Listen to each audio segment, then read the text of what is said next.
आज आम बनइबा ओडिशार गोटे ऑथेंटिक रेसिपी फूलकोबी नाड़ तरकारी। साधारणतः घर को जेबे भी फूलकोबी आसी थाए सब बेले फूलकोबीर भजा बा तरकारी बनई थाउ नाड़ को फोपाड़ी दे थाउ। वीडियो थरे देखि सारा परे केबे भी आउ नाड़ को फोपाड़ीबेनी। एते स्वादिष्ट बनिबो जे आपण पखाल भात सहित गरम भात सहित खाई परिबे। घरोई मसला रे पूरा बनिकी रेडी हबो।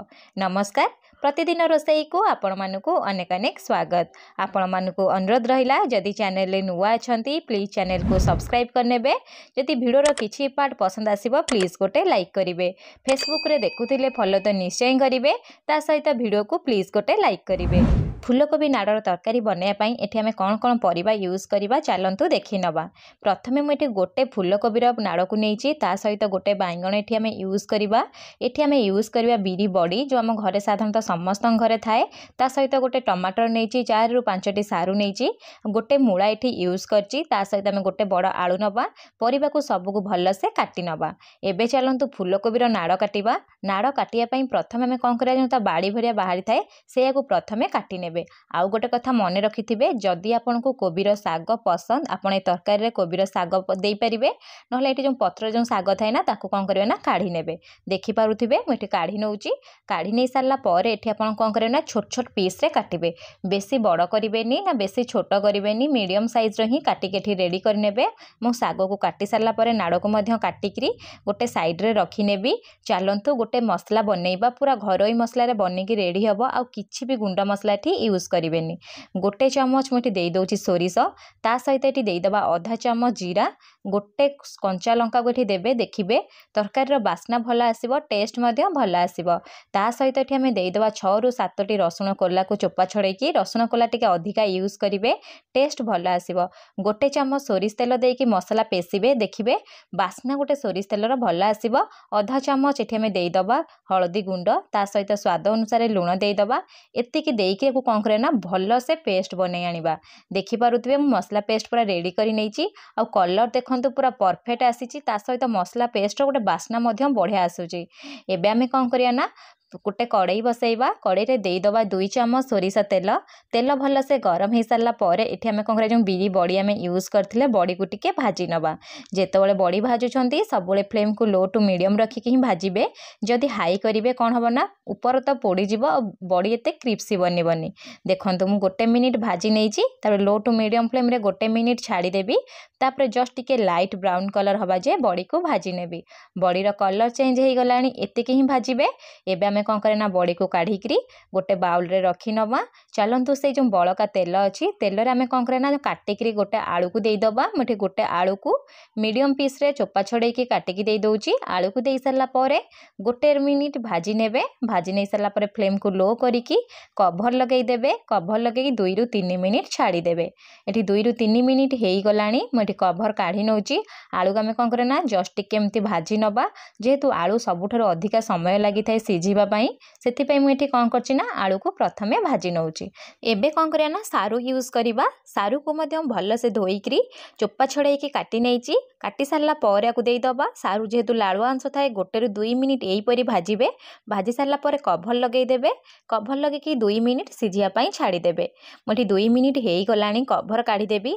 काढ़ी सारला परे एठी आपण कोन करे ना 1 रु 2 मिनिट प्रथमे कोन करे ना सारू आ आलू को भाजी नेबे। भाजी नै सारला परे एठी आपण अलगा जो परिबा नेइथिले परिबा सब यूज करिबा। परिबारे मु देई दउची गोटे मूला। मूला को मध्य चोपा छड़ेई कि मीडियम पीस रे काटिकी रखिथिली। ता सहित जो कोबी नाड़ थिला ना कोबी नाड़ को मध्य मीडियम पीस रे काटिकी भल से धोई नेइथिली। एतिकी ही परिबा देबे। परिबा देई सारला परे आकु कोन करे ना पाखापाखि 1 रु 2 मिनिट भाजी नेबे। भाजी नै सारला परे कवर लगेई देबे। कवर लगेई कि मीडियम फ्लेम रे पाखापाखि 4 मिनिट छाड़ी देबे।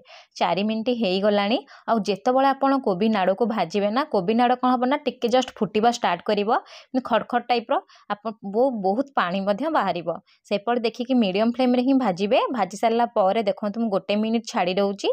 1 मिनिट हेई गलानी। मेठी कोन करबी ना आउ थरे भाजी नेबी। सब जिंस टिके एमती लाइट ब्राउन कलर आसीजिवो जेतेबेले आउ टे कोबी नाड़ सिझीजिव आपण कौन करेंगे ना बेसी भाजबेनी तापर कौन करेंगे ना काढ़ी गोटे प्लेट रे रखिने भाजिला बेले कोबी नाड़ आउ आलू प्रायतः 70% सिझी जाइए आउ जहाँ टिके सिझिबार अच्छी तरकारी मध्य सिझीजिव एबे सेही कड़ाई में दे दउची आहुरी 2 चमच तेल सोरिष तेल एठी मु यूज करची आपण चाहिए एठी किछि रिफाइन तेल मध्य देई परिबे तेल जेतेबेले गरम हो जिवो गोटे मीडियम साइज रो पियाज को पूरा फाइनली चॉप करी नेइथिली पियाज को दे देबी पियाज को देई सारला परे जस्ट गोटे रु 2 मिनिट प्रथमे कोन करे ना पियाज को भाजी नेबे फ्लेम को लो टू मीडियम रखी ही भाजीबे भाजी नहीं सारला परे पाखापाखि 2 रु 3 मिनिट छाड़ी देबे 2 रु 3 मिनिट हेई गलानी पियाज को एठी हमें लाइट ब्राउन कलर करी भाजीबा आउ गोटे कथा मन रखिथिबे जम्मा पियाज को एठी हाई फ्लेम रे भाजीबेनी नले पियाज कोन होबना पोड़ी जिवो देखंतु मु एठी भाजी सारला परे गोटे मीडियम साइज रो टमाटो को मध्य लंबा लंबा पीस रे काटी नेइची टमाटो को देई दोची टमाटो प्यूरी एठी यूज करिवेनी काटिकी टमाटो देबे देखिबे टेस्ट भल आसीबो टमाटो देई सारला परे टमाटो को मध्य हमें टिके जस्ट भाजी नबा भाजी नहीं सारला परे स्वाद अनुसार लुण दबा लुण जेतला आपण यूज करूछंती मने रखिथिबे मसला जेतला हमें बाटीथिले लुण मध्य देइथिले देखिकी ही लुण एठी यूज करिवे लुण देई सारला परे मको जस्ट टिके गोळेई नेबी गोळेई नै सारला परे अल्प टिके पानी देई दवा जहा परे टमाटो और पियाज शीघ्र सिझी जिवो पानी देई सारला परे गोटे रु 2 मिनिट मुठी कसी नेइची कसी नहीं सारला परे लास्ट को हमें कोन करे ना जो सोरिषर पेस्ट बनेकी रखिथिले सोरिषर पेस्ट एठी देई दबा देई सारला परे गोटे रु 2 मिनिट एठी आपण कोन करे ना बढ़िया से मिसई नेबे आउ गोटे कथा मन रखिथिबे जम्मा सोरिष मसला को बेसी कसिबेनी नहले कोन होबो ना पिता लागिवो गोटे चम्मच मुठी देई दउची भल कलर आसिया पई लंका गुंड एठी लंका गुंड यूज करची जति आपण सुखला लंका बाटुछंती लंका गुंड को एठी स्किप करि परिबे तापरे हमें कोन करे ना मिसई सारला परे कवर लगेई दबा कवर लगे कि जस्ट 2 मिनिट ही छाड़ीबे बेसी छाड़ीबेनी 2 मिनिट हेई गलानी मुठी कवर काढी नउची देखि पारुथिबे मसला पूरा परफेक्ट हेई गलानी आ बेसी कसिबानी मसला को जस्ट के ऊपर तळ करी गोळेई नेबे गोळेई नै सारला परे भाजी की रखिथिबा परिबा को देई देबे परिबा रे हमें कोन कोन भाजी थिले आपण माने तो देखिथिबे सब परिबा को देई दबा परिबा को देई सारला परे फ्लेम को मीडियम रखी की प्रथमे गोटे रु 2 मिनिट कोन करे ना मसला और परिबा को कसिबा मेटी भलो से कसी नै सारला आ देखंतु मो कलर केते पूरा परफेक्ट आसीची एबे कोन करबा ना पानी एठी यूज करबा पानी जेते की दरकार परिबा सिझिया पई सेते की ही देबे जेहेतु हमें को राइट टाइप रो बनेइबा ग्रेवी रखिबानी सेते पई मेटी कोन करछि ना पाखापाखि गोटे कप पानी देई देबी पानी देई सारला परे आकु जस्ट टिके मिसई नेबे तापरे कवर लगेई देबे फ्लेम को मीडियम टू हाई रखिबे मीडियम टू हाई फ्लेम रे 5 रु 6 मिनिट एठी छाड़ी देबे 5 रु 6 मिनिट हेई गलानी मुठी कोन करबी ना कवर काढी नउची देखि पारुथिबे तरकारी बढ़िया से फुटिबा स्टार्ट हेई गलानी एबे हमें कोन करे ना आकु जस्ट टिके मिसई नबा जेहेतु कोबी नाड़ टिके समय लागि थाई सिझिबा पई मुठी कोन करछ सेते अधिका समय ही फुटेइची तापरे गोटे बाइगण को हमें काटिक रेठी देई दबा बाइगण को देबे देखिबे तरकारी पूरा लटपटा हे बनिबो आ टेस्ट मध्य बढ़िया आसीबो बाइगण को देई सारी मुठी भलो से कवर लगेई देबी कवर लगेई की पाखापाखि 3 मिनिट छाड़ी देबी जेहेतु बाइगण यदि भलो से न फुटिबो कइथा हे जिवो सेति पई जम्मा भी एठी लागिबेनी कवर लगेई ही छाड़ीबे 3 मिनिट पर मु आपन को देखौची देखि पारुथिबे ग्रेवी जमा नाही आ सब परिया मध्य पूरा परफेक्ट सिझी जाईची एमती टिके भलो से मिसई नेबे मिसई सारला परे लास्ट को आपन कोन करे ना जो बड़ी भाजी की रखिथिले बड़ी को देई देबे बड़ी को देई देकी आकु बढ़िया से मिसई नेबे आपन चाइले लास्ट गोटे धनिया पत्र मध्य काटिके यूज करि परिबे तरकारी रो बास्ना गोटे भलो आसीबो एठी बड़ी देई मु भलो से गोळेई नेइची देखि पारुथिबे हमर कोबी नाड़ तरकारी पूरा बनिकी रेडी सरलाणी आपन को घरे थरे निश्चय बनांतु केमिति बनिला मो सहित कमेंट सेक्शन रे शेयर करंतु जदि फेसबुक पेज रे देखुथिबे फॉलो तो निश्चय करिवे ता सहित गोटे लाइक करिवे आ यदि वीडियो रे किछि पार्ट पसंद आसीबो प्लीज गोटे लाइक करिवे पुणी देखा हबो नेक्स्ट वीडियो रे रहिली धन्यवाद।